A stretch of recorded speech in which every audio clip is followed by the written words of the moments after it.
Hello everyone and welcome to Box Office Receipts. I'm your host Tyler Callahan, and we got a lot of news to talk about this week. We have the latest box office numbers as the summer season continues. We have a movie that we've been talking about quite a bit with Joaquin Phoenix. Looks like it's just ended up canceled. It's been shut down. We have a lot of news from D23. This is Disney's fan convention, so we got a lot of news from there. And of course, obviously, streaming updates. So with that, let's start with the domestic top 5. Staying in first place at the domestic box office is Deadpool Wolverine with another $97 million for a total of $395.5 million. It is now the highest grossing R-rated movie domestically, passing The Passion of the Christ. In second place was Twisters with $22.6 million for a total now of $195.5 million. Trap opened in third place with $15.6 million. Despicable Me 4 came in fourth place with $11.2 million for a total of $313.9 million. And in fifth place was Inside Out 2 with $6.7 million for a total of $626.8 million. Oh yeah, and also opening in sixth place from Sony was Harold and the Purple Crayon with $6 million. So not much going on this weekend at the box office. For Warner Brothers, Trap had an okay opening, but with okay reviews, a 57% on Rotten Tomatoes, and a bad cinema score, a C+. I expect the legs on this to be short, though assuming Shyamalan kept the budget on this reasonably well, as he does with his other films, it could still turn a profit. His deals with studios are different in that he finances the films himself and then sells them to the studio for distribution. So whether this turned out to be a profit for Warner Brothers, though, remains to be seen. In China, Successor stayed in first place with $28.8 million for a total of $374.2 million. Opening in second place was Decoded with $11.1 million, and with previews is now at $24.1 million. Third place was Deadpool Wolverine with $9.5 million for a total now of $45.7 million. Fourth place was Evacuate from the 21st Century, which opened to $5.3 million, and with previews is now at $10.4 million. And in fifth place is A Place Called Silence with another $3.1 million for a total of $181.2 million. As for the international numbers, Deadpool Wolverine continues to march toward $1 billion, with it now at $824.1 million worldwide. Harold and the Purple Crayon earned $3 million for a worldwide opening of $9 million. I have a feeling Sony is going to take a loss on this one. I don't know, just have a feeling on that. Twisters earned another $7.5 million for a worldwide total of $274.4 million. Despicable Me 4 made $26.9 million for a worldwide total of $752.2 million. And Inside Out 2 made $20.5 million for a worldwide total now of $1.55 billion. As for the news in Hollywood, we'll start off with Apple, as they seem to be rethinking their theatrical strategy. In an exclusive from Deadline, they report that Apple is canceling the wide release of Wolves. This is the action comedy film starring George Clooney and Brad Pitt. The previous plan was a wide release at the end of September. Instead, it'll get a 1-week limited run starting September 20th, and then hit Apple TV Plus on September 27th. Along with this, Apple has signed director John Watts to write and direct a sequel to the film. Let's see if that ever happens. As for the release change, I was a little surprised because, Apple films this year haven't done well. They haven't. You have Argyle, Fly Me to the Moon as the big examples. But Wolves felt like the one that could have made some decent money at the box office. But I can also understand them getting annoyed at no one is talking about their most recent films in regards to quality, but just how bad they did at the box office. So for now, some of their films will get a hybrid release of a limited release followed by going to Apple TV Plus. As for their next film that will get a wide release in theaters, assuming nothing changes, it will be F1 next summer. In another exclusive from Deadline, they report that Ketchup Entertainment have bought the North American rights to the Looney Tunes film The Day the Earth Blew Up, and it will get a theatrical release at some point in the future. Moving on to other news in Hollywood, we got some release dates. Searchlight Pictures confirmed that the Bob Dylan biopic A Complete Unknown will be in theaters on December 25th. In an exclusive from Deadline, they report that Amazon MGM Studios have set a release date of April 25th 2025 for The Accountant 2. Paramount is moving forward with its next round of cuts, with 15% of their U.S. workforce with a focus on marketing and communication. They will start in the next few weeks, and they are expected to finish by the end of the year. Hopefully, all those affected will land on their feet as soon as possible. In the exclusive from Deadline, we have a movie production that is over before it began, and I mentioned it at the top of the podcast. I think we've talked about this one for a while now, but there's supposed to be this romance movie starring Joaquin Phoenix and Danny Ramirez, directed by Todd Haynes. Well, just as production was about to start, Phoenix has left the project, and a decision has been made not to recast, so the movie is just dead. It is unclear why he left, and as for who is on the hook for the bills here, it's not clear. Deadline also reports some crew members are owed money as they started to get everything ready for filming. Can't remember something like this happening, or really in the past few years, where banker just walks off and it basically kills the movie. It's crazy. Now let's talk about D23, the Disney fan event where the company announced quite a bit. They were busy announcing their slate of films for the next few years, focusing on what is coming out rather soon. They released a new trailer and poster for Moana 2, which comes out November 27th. As for their slate next year, they have released a teaser trailer for the live-action adaptation of Snow White, which stars Rachel Zegler and Gal Gadot. It comes out next spring on March 21st. They showed off a first look at what Stitch looks like in a live-action remake of Leo and Stitch. They also announced that it will be headed to theaters next summer. Based on their current schedule, that will either be May 23rd or August 8th. As for Tron Ares, nothing was released publicly about the film. I believe they showed off some footage for the fans there. But we did get news that 9 Inch Nails will produce the score. While I would have preferred Daft Punk to reunite for this, 9 Inch Nails is a solid replacement. Zoe Saldana has joined Pixar's upcoming film Elio, where she will play Elio's aunt. The film comes out next June. We got a Freaky Friday sequel update, with the film now getting a proper title called Freakier Friday. The film, starring Lindsay Lohan and Jamie Lee Curtis, comes to theaters next year. It was announced that the big Disney animated film for the holiday season next year will be Zootopia 2, and along with that, Ke Kwan has signed on to play Gary, a wanted snake. As for Avatar 3, we got an official title for that as well, now called Avatar Fire and Ash. It comes out December 19th, 2025. Now, for 2026 and beyond, people at D23 got a sneak peek at The Mandalorian and Grogu, which comes out in May 2026. It's kind of crazy that this is the first Star Wars film since the end of 2019, but here we are. A new Pixar film was announced for spring 2026 called Hoppers. It focuses on a human and beaver that exchange brains. Cast includes John Hamm, Pippa Curda, and Bobby Moynihan. As for the big Pixar film for that summer, it will be Toy Story 5, where it will be the toys going up against electronics as kids focus on them for fun instead. Even though the sequel, on the surface, does seem unnecessary, that does sound like an interesting plot. It comes out June 19th, 2026. We got some more details on Frozen 3, with director Jennifer Lee saying it'll come out in 2027. I would assume based on the last two it'll be in November, and that the questions left from the end of Frozen 2 require 2 films. Basically a hint about Frozen 4, which CEO Bob Iger mentioned months ago. And from the Pixar side, they dropped a bomb right at the end with the surprise that The Incredibles 3 was in production, with Brad Bird coming back to direct. No other details were mentioned, but I take a guess that this will be their summer 2027 film. And out of left field, heard no rumors about this at all, Disney is making a live-action Monster Jam movie starring Dwayne Johnson. So there's that. They didn't say much beyond that either. They showed a picture of him in a suit next to a monster truck, and that's about it. Overall, there were a lot of announcements from D23 with a heavy focus on sequels, which, to be fair, is what the people there want to see, right? If you're a diehard Disney fan, right?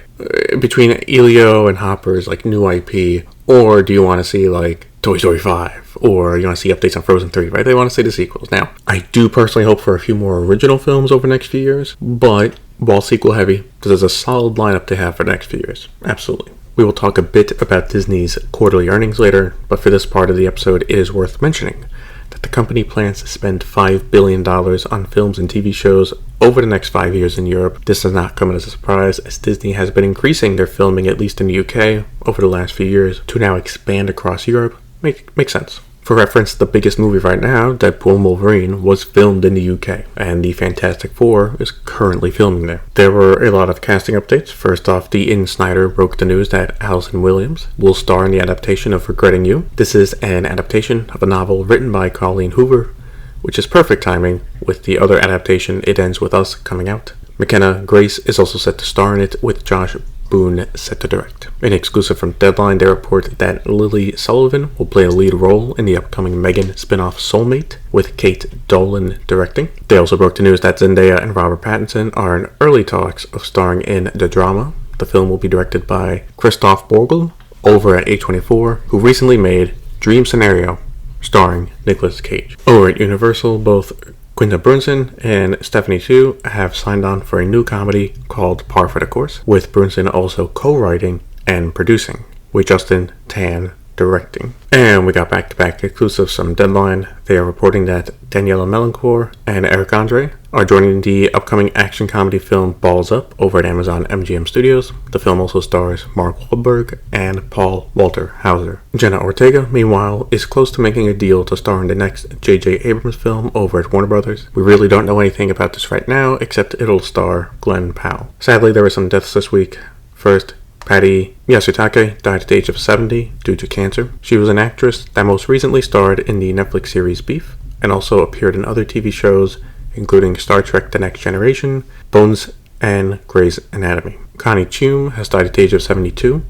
In the last few years, she appeared in both Black Panther films as one of the tribal leaders. Charles Cyphers died at the age of 85 after a brief illness. He was an actor who appeared in numerous films, including The Fog, Escape from New York, and a few Halloween films, with his most recent appearance being in Halloween Kills. Mitzi McCall died at the age of 93. She was a comedian and actress, being one half of the McCall and Brill duo. She appeared on The Ed Sullivan Show and guest appearances on shows including Seinfeld and Twilight Zone. George Sesnick died at the age of 82. He was a showrunner, producer, and writer for NCIS. And Susan Wojcicki has died at the age of 56 years old. The former CEO of YouTube spent the last 2 years battling non-small cell lung cancer. Before Google bought YouTube, she was a very early employee, being employee number 16 at the company. Thoughts and prayers go out to their families during this time. As always, fuck cancer. As for trailers, Sony released the first one for Saturday Night, directed by Jason Rittman. The film focuses on the first broadcast of Saturday Night Live back in 1975. The film comes out October 11th.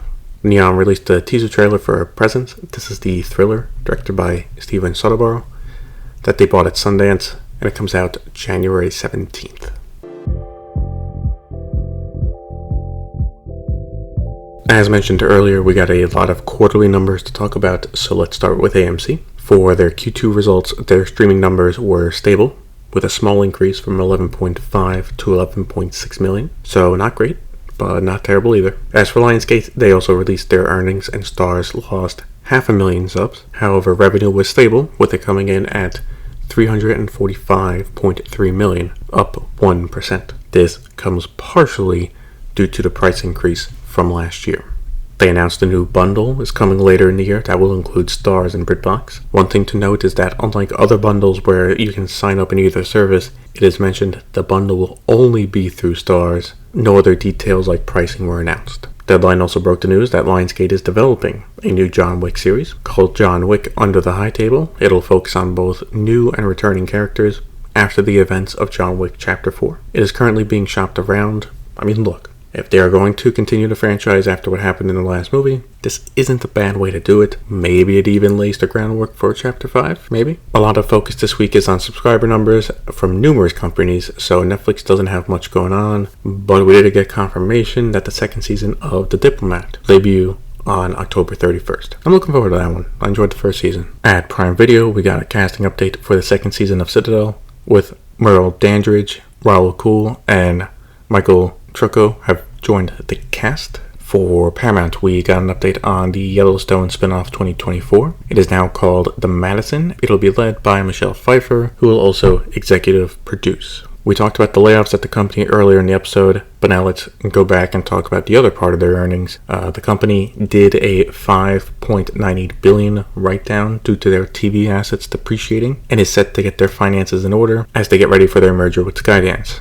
As for when the merger will happen, they said it is expected to close sometime in the first half of next year. Overall revenue for the company was down 11%. In some good news, it looks like Paramount's streaming business has turned a profit for the first time, as streaming revenue was up 12% and advertising revenue was up 16%. Now I say streaming business because this includes Pluto as well, not just Paramount Plus. As for Paramount Plus subscriber numbers, overall those were down 2.8 million, with the company saying that it was due to the end of their agreement with CJE&M in South Korea. Now let's talk about Disney, as they had their quarterly earnings report, and with that we got an update on their streaming business. As for subscribers, it was mostly a muted quarter, with Disney Plus in the US and Canada gaining 800,000 subs for a total of 54.8 million, and internationally, Disney Plus lost 100,000 subs for a total now of 63.5 million. Note that these are Disney Plus core subs and excludes Disney Plus Hotstar.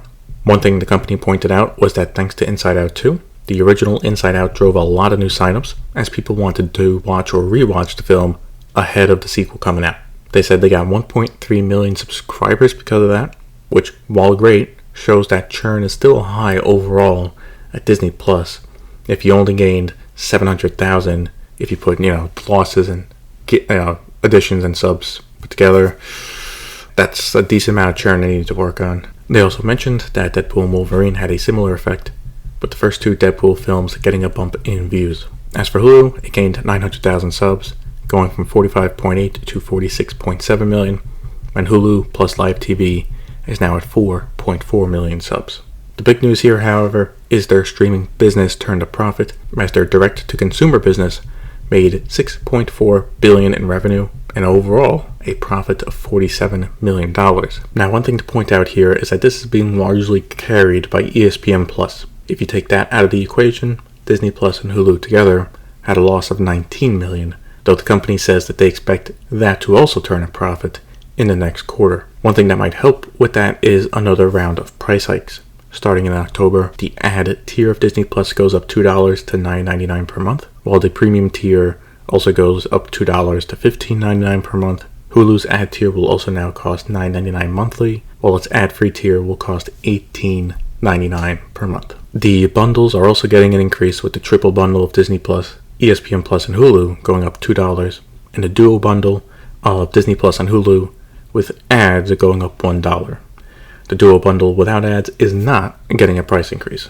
The bundles that they have with Max will also not be getting an increase either. They have made it clear before, but yeah, they really want you to sign up for a bundle. Along with this though, Disney announced that ABC News Live will be available to watch via Disney Plus starting in September. Also for Disney Plus premium customers, later in the fall, curated playlist will also be available. Also in an update on how much more Disney will owe Comcast for the rest of Hulu, well, we got a small update that it'll be somewhere between $0 to $5 billion. I know, it really narrows it down. This comes from a SEC filing, and it was also mentioned that they expect an answer from arbitration sometime in the fiscal year 2025, which for Disney starts in October. As for new shows coming to Disney Plus, a trailer was released for the upcoming Star Wars show Skeleton Crew. This is a coming-of-age series led by Jude Law. It premieres on December 3rd. From Pixar, they released a trailer showcasing two of their upcoming shows for the streamer. First is a limited series for Inside Out called Dream Productions, which will come out December 11th. And the second series is focused on kids softball called Win or Lose, which comes out February 19th. From Searchlight Pictures, they're releasing a new horror movie on Hulu called Hold Your Breath, starring Sarah Paulson and Ebon Moss-Backrath. It comes out October 3rd. Netflix didn't have much going on this week, but they did release a trailer for a new film called Uglies, based on a book written by Scott Westerfield. It stars Joey King and comes out September 13th. And we wrap up with Warner Brothers Discovery, as they also had their quarterly earnings report. Similar to Paramount, they too also took a write-down and will take a hit of $9.1 billion due to the devaluation of their TV channels. This includes HGTV, Food Network, TNT, TBS, and Cartoon Network, among others. As for their subscription business, the good news is that they finally passed 100 million subscribers worldwide, with it now at 103.3 million subscribers across all their subscription services. The company attributed most of the growth to the launch of Max across multiple countries in Europe, which Makes sense, that was expected. Like, if they had stayed flat or went down for the quarter with the expansion they had, that'd be a serious problem. However, their overall direct-to-consumer business lost money for the quarter, down $107 million. Overall, Wall Street did not like what they saw, as the stock was down around 12% the next day, reaching an all-time low of $6.73 per share. Its previous all-time low was back in June.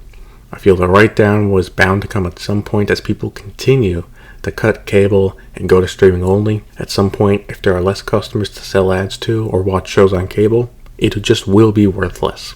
As for Max, well, Furiosa, a Mad Max saga, will be available to stream starting August 16th. Maybe it'll have more success there than at the box office. For HBO, House of the Dragon had their Season 2 finale, and the numbers were solid with 8.9 million watching across HBO and Max. While down slightly from the Season 1 finale, focusing on just Season 2, it was a lot better than the first episode, which premiered to 7.8 million views. And while we knew Season 3 of the show was already in development, we got an announcement for a 4th season as well, and that it will be the end of the show. As for the 3rd season, they expect it to go into production early next year, so I think it's safe to say a release in 2026. They also used the finale to release a trailer for all their upcoming shows for HBO, and it's pretty stacked. They teased the returning shows like The Last of Us and The White Lotus, but also new ones like Dune Prophecy, The Penguin, Welcome to Derry, and the next Game of Thrones spin-off, A Knight of the Seven Kingdoms. So yeah,